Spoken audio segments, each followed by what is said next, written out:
लग्नाची बेडी या मालिकेच्या आजच्या भागामध्ये आपण पाहणार आहोत. कृष्णा आता घर सोडून चाललेले असते.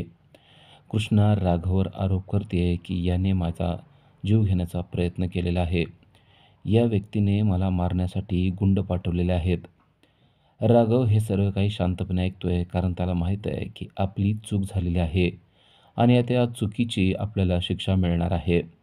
कृष्णा एकही शब्द ऐकून न घेता हॉलमध्ये उभा राहून मोठमोठ्यानं बडबड करत आहे.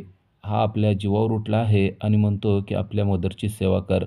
आपल्याला हे जमणार नाही. विचारा तुमच्या या लंबूला याने काय केलेलं आहे, असं ती रुक्मिणीला सांगत असते.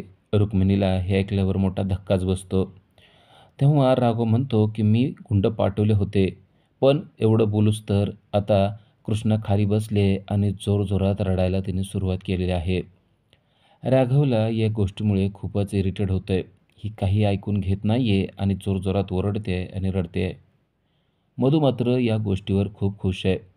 आपण केलेला वार हा परफेक्ट बसला आणि आपल्यावर काहीच आलं नाही, या गोष्टीमुळं ती खुश झालेली आहे. पण राघवने चक्क कृष्णाला मारायला गुंड पाठवले, या गोष्टीमुळे रेश्मा तसेच रुक्मिणी देखील हवालदिल झालेत. असं तो कसं काय करू शकतो, असा प्रश्न त्यांना पडला आहे आणि त्यामुळे रुक्मिणी राघवला म्हणते की तू असं केलंस. तेव्हा तो एक्सप्लेनेशन देण्याचा प्रयत्न करतोय. तो रुक्मिणीला सांगतोय की मी गुंड पाठवले होते, पण ते गुंड एवढंच बोलणं ऐकून घेतलं जातंय. त्याच्या पुढचं बोलणं कृष्णा त्याचं ऐकून घेतच नाहीये. कृष्णा म्हणते, बघा बघा तुमचा लंबू तुमच्या समोर मान्य करतोय. ए फडफड आता बोल ना, तो आपल्याला बोलत असते ना नेहमी, आता याला नाही का बोलू शकत? याने आपल्याला मारायला गुंड पाठवलेत, आपल्या जीवावर उठला, याला वाटतंय की आपण या घरामध्ये राहूच नाही, आपण या घरामध्ये राहणार नाही. असं बरंचसं काही बोलून तिनं घेतलंय आणि गोदा मावशीच्या हाताला धरून आता आपण या घरामध्ये राहू शकत नाही, या घरामध्ये आपला दाणापाणी बंद, असं म्हणून ती घरातून बाहेर पडत आहे. मधूला मात्र या गोष्टीचा कमालीचा आनंद होतोय, कारण ही पिढा अगदी घरातून निघून चाललेली आहे. त्यामुळं तिला बरं वाटतंय. बरं झालं राघववर हे सगळं आलं आणि आता आपल्याला राघव कायमचा मिळणार आणि ही पिढा घराच्या बाहेर जाणार, हे तिला वाटत असतं. आता गोदा विचारते की खरंच आपण घराच्या बाहेर पडायचं आहे का? तेव्हा कृष्णा म्हणते की नाही पडायचं आणि तेवढ्यात त्यांच्या मनासारखं झालेलं आहे.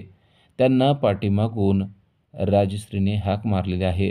राजश्रीने सिंधू थांब, तू कुठेही जाणार नाही, असं म्हणून तिला थांबवलंय. राघव मागं वळून पाहतो तर राजश्री रूमच्या बाहेर आलेली आहे आणि तिने सिंधूला जाण्यापासून रोखलेलं आहे. सिंधूने उंबराच्या बाहेर पाऊल ठेवण्यासाठी पाय उचललेलाच असतो, पण राजश्रीच्या आवाजाने ती आता एकदम खुश झालेली आहे. कारण राजश्री तिला म्हणते की सिंधू, तू आत्ताच्या आत्ता सगळं सामान घेऊन माघारी ये. तुमचं भांडण झालं ना, मला सांग नक्की काय झालंय ते, मी तुमचं भांडण मिटवते. तेव्हा राघव आणि मधू राजश्रीच्या हाताला धरून तिला सावकाशपणे सोफ्यावर बसवतात आणि आता राजश्री सिंधूला म्हणते, तुला मी सांगितलेलं कळतंय ना बाळ, तू कोठेही जाणार नाहीस आणि राघव आणि मला सोडून तर अजिबात तू कुठे जाणार नाही. खरं तर सिंधूच्या मनासारखीच गोष्ट घडलेली असते. तिला जायचंच नसतं आणि तेवढ्यात राजश्रीने तिला माघारी बोलवलेलं आहे, त्यामुळे ती अतिशय खुश झालेली असते. पण चेहऱ्यावर त्या प्रकारचे भाव न आणता ती आता राजश्रीच्या जवळ बसलेली असते.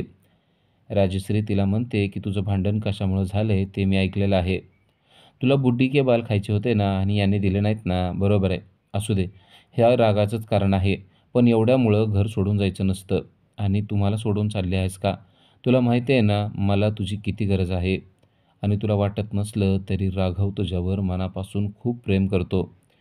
राघव मात्र चिडचिड करत असतो आणि त्याच्या चेहऱ्यावर तो राग दिसत असतो. तेव्हा राजश्री त्याला देखील जवळ बसवते आणि म्हणते, राघव तू जरा शांत हो आणि माझ्याजवळ बस. सिंधू, मी तुला कितीदा सांगितलंय की राघवच्या छोट्या छोट्या गोष्टी माफ करत जा. अगं संसार म्हणल्यानंतर या गोष्टी घडतच असतात आणि छोट्या छोट्या गोष्टीवरून घर सोडून जायचं नसतं. मला तुझी खूप गरज आहे. राघवला देखील तुझी खूप गरज आहे. त्यामुळं तू घर सोडून जाणार नाही, असं वचन मला तू द्यावं लागेल. असं म्हणून राजश्रीने आता तिच्याकडून वचन घेतलेलं आहे. राजश्री राघवला म्हणते की तू देखील तिच्याशी भांडत जाऊ नको. संधीचं सोनं करत कृष्णाने राघववर आरोप केलेले आहेत आणि ती राजश्रीला सांगते की हा लंबू आपल्याशी सारखा सारखा भांडतो. त्यांना सांगा की आपल्याशी अजिबात भांडायचं नाही. तेव्हा राजश्री राघवला खवळते आणि म्हणते, तू हिच्याशी अजिबात भांडायचं नाही असं प्रॉमिस दे. आणि आता राघवला ते प्रॉमिस करण्याशिवाय पर्याय नसतो. राघव म्हणतो, "ठीक आहे." आता ती म्हणते, "तिला सॉरी म्हण." हे ऐकल्यावर त्याला खूपच धक्का बसतो. पण आता आईपुढं त्याला काहीही बोलता येत नसतं. तो सॉरी म्हणतो. पण कृष्णा म्हणते, "आपल्याला तर ऐकूच आलं नाही." त्याला ती अजून एकदा नीट सॉरी म्हणायला लावते. तेव्हा राघव तिला I am very, very sorry असं म्हणतो. तेव्हा तिला कुठं बरं वाटतं. राजश्रीला दोघांचं भांडण मिटलेलं आहे हे पाहिल्यावर खूप आनंद होतो आणि ती म्हणते, "आता मला माझ्या रूममध्ये जायचं आहे आणि आता सिंधू तू कुठेही जाणार नाही आणि राघव तू प्रॉमिस केलेलं आहे तिला भांडणार नाही आणि तुम्ही दोघांनीही आता दिलेलं प्रॉमिस पाळायचं." राघव शांतपणे राजश्रीचं म्हणजेच आईचं सगळं काही ऐकत असतो. आई आजारी आहे आणि या गोष्टीचा कृष्णा गैरफायदा घेते असा त्याचा समज होत असतो. राजश्री मात्र राघव आणि सिंधू यांच्यावर खुश आहे कारण त्या दोघातील भांडण मिटलेलं आहे. त्यानंतर ती मला माझ्या रूममध्ये घेऊन जा म्हणते आणि मग सिंधू तिला तिच्या रूममध्ये घेऊन जाते. सिंधू आणि राघव तिला घेऊन जात असतात आणि इकडे रुक्मिणी आणि मधू मागे उरलेल्या असतात. मधूला मात्र या गोष्टीचा राग येतो कारण पुन्हा एकदा कृष्णा घरामध्ये थांबलेले आहे. त्यानंतर खूप वेळ कृष्णा राजश्रीची सेवा करत असते. ती राजश्रीच्या रूममध्ये तिचा हात हातात घेऊन बसलेली असते आणि राजश्रीला शांतपणे बोलत बसलेले असते. राघव हे सर्व काही पाठीमागून पाहत असतो. राघव पाहतो की कृष्णा आईची चांगली सेवा करत आहे. तो तिला काहीही बोलत नाही. फक्त पाहतो की सेवा कशाप्रकारे चाललेली आहे आणि तो तिथून निघून जातो. त्यानंतर कृष्णा जेव्हा तिच्या रूममध्ये येते, तेव्हा कृष्णा आणि गोदा बोलत असतात. तेव्हा राघव तिथे आलेला आहे. राघवला पाहून पुन्हा कृष्णा आणि राघव यांचं चांगलंच भांडण सुरू झालेलं आहे. तो आपल्या रूममध्ये यायचा नाही आणि तो आपल्याशी बोलायचा नाही. तो आपल्या जीवावर उठलेला आहे. आपल्याला तुझ्याशी बोलायचंच नाही आहे. तू इथं का आला? अशा प्रकारचं त्यांचं भांडण चालू आहे.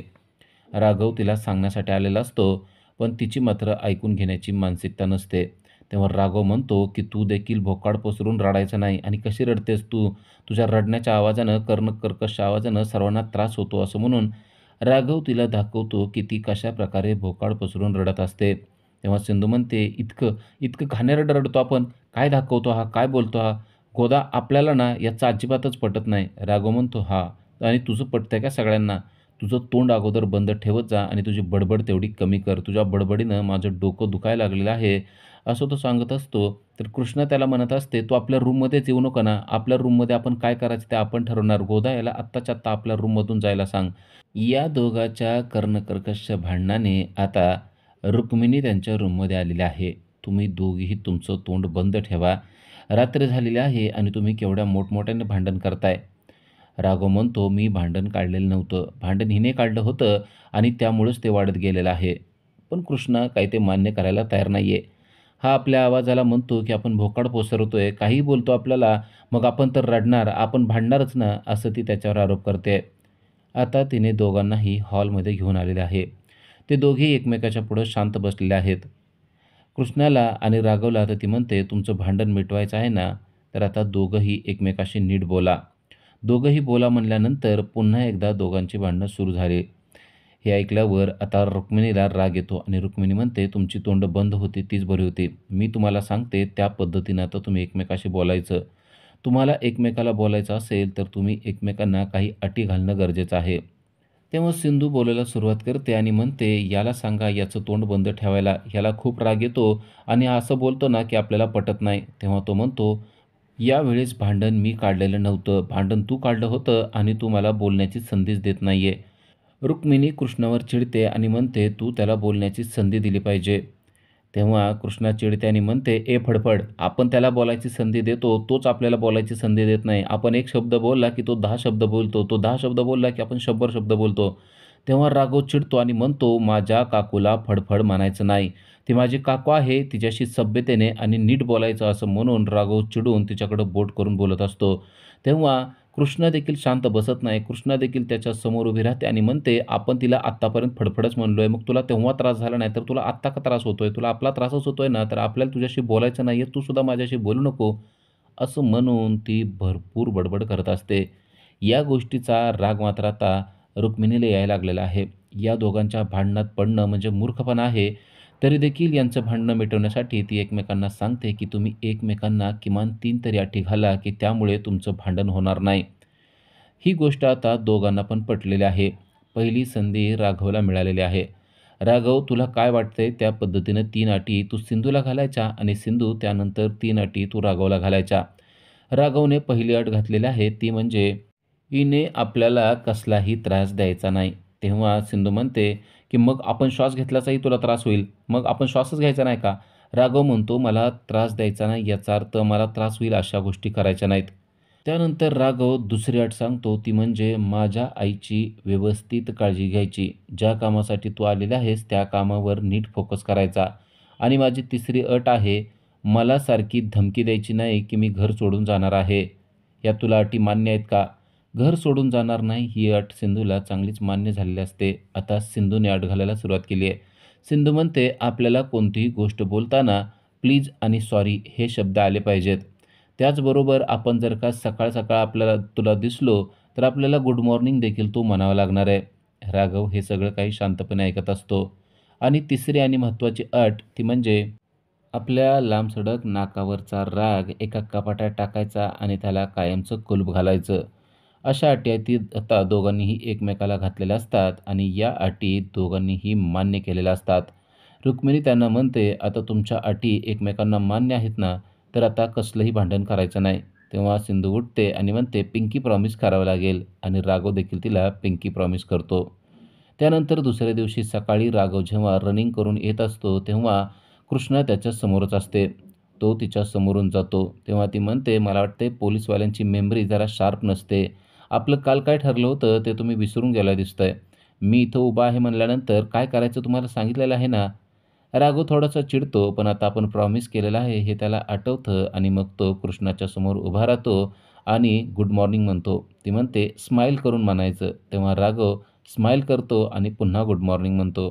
तेव्हा ती एकदम खुश होते. उद्याच्या भागामध्ये आपण पाहणार आहोत, की राघव म्हणतो, "आता तुला देखील आपल्या अटीप्रमाणे राहावं लागणार आहे." तेव्हा सिंधू म्हणते, "आपण देखील फुकट राहत नसतो. बोल, तुझं काय काम करायचं असेल ते सांग." राघव म्हणतो, "माझ्यासाठी तुला डान्स करावा लागेल." तेव्हा खरोखरच कृष्णा राघवसाठी डान्स करत आहे. "आवाज वाढव डीजे तुला आईची शपथ आहे" या गाण्यावर चक्क ती थिरकताना आपल्याला पाहायला मिळते. तिचा तो डान्स पाहून राघवला खरं तर हसू येत असतं, पण त्याची चांगलीच करमणूक चालू आहे.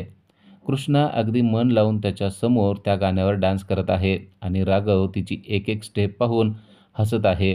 कृष्णा पण त्या गोष्टीचा आनंद लुटत आहे आणि राघव देखील कृष्णाच्या त्या डान्सचा आनंद लुटत आहे. त्यानंतर आपल्याला पाहायला मिळतं, की कृष्णा मधूकडे गेलेली आहे आणि ती म्हणते, "तू तर आपली बेस्ट फ्रेंड आहे असं आपल्याला वाटलं होतं. आपण तुझ्यासाठी एक गिफ्ट आणलेलं आहे." असं म्हणून ती तिला एक मोबाईलमधील व्हिडिओ दाखवते. मोबाईलमधील व्हिडिओ पाहून आणि ऐकून मधूच्या पायाखालची जमीन सरकली आहे. कारण मधू त्या व्हिडिओमध्ये म्हणत आहे, "सिंधू माझ्या समोर दरीत पडलेली आहे आणि ती आता परत कधीसुद्धा माघारी येणार नाही."